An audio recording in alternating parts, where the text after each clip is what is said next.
अच्छा पीरो एक गल दसो असां जब बलोर खेने होने ना बलोर वो याद ने वेला वो जेह्ड़े मोटे मोटे बंटे ते वो ये गन्नी है ते ये लाची है पता नहीं क्या नाम रखे जेह्ड़ा ज्यादा चमकना होना सी ते पीरो मिगी गल दसो उसलै तुसें लोर चांगियां करने होने सो कोई नहीं कीतियां ने मैं ना गुंग लोर च करने तो तुसां भाई ये फटोफट जनाब वाली गोल मोल करी ते वो मुर्शी ठीक करना सी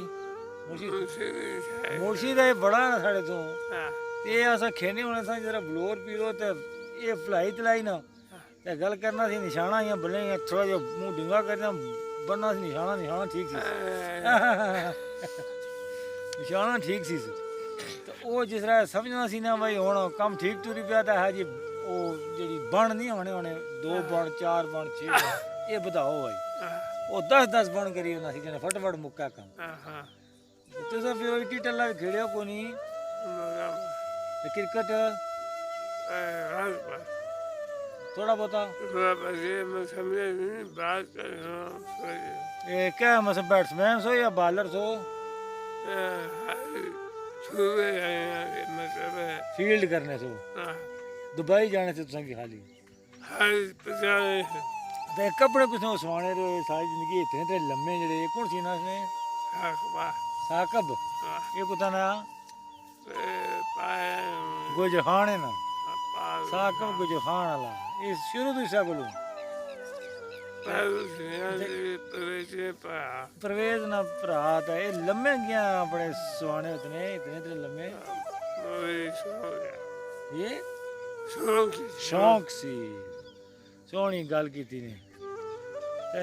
गल करे ना हूँ तुम यार बीमार हो तो मुश्किल ही है तो दरिया तो अच्छा है तो कूनियां भी देवड़े सारियां कदू दसो कदू कल अज अजे ना ना मुलू देवड़ो मी हाँ तो कबूतर भी कोई देवड़ो थोड़े खाना मार दिल है जोड़ा चंगा जा दियो ना घासी जे उड़ मैं रखी रखे पीरो तो हाँ निक्का जा नजराया याद ने हूँ क्या ना रखा अल्लाह चलो तुम आने हो तो मैं ना रखना ठीक है पीरो मैं ना रखना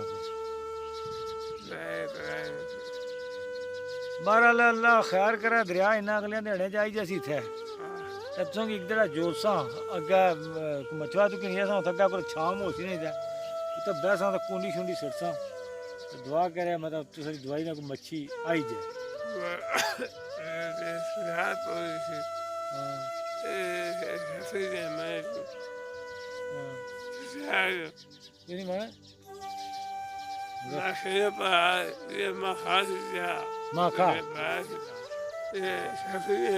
सजाद सजाद इंग्लैंड वाला साड़ा सजाद भाई उस मच्छी पोड़ी सी अच्छा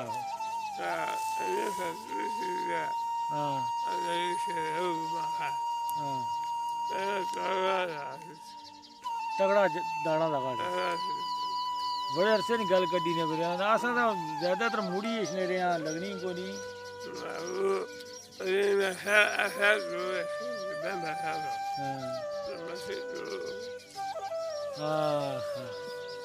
तेरा सदा बादशाही अल्लाह नहीं है क्या ख्याल है हूँ अजाना हो गया दिगरी नहीं अल्लाह आने वाला है दोज़ख की सब आगे बुझे दिल से कोई एक बार पढ़े ला इलाहा इल्लल्लाह ला इलाहा इल्लल्लाह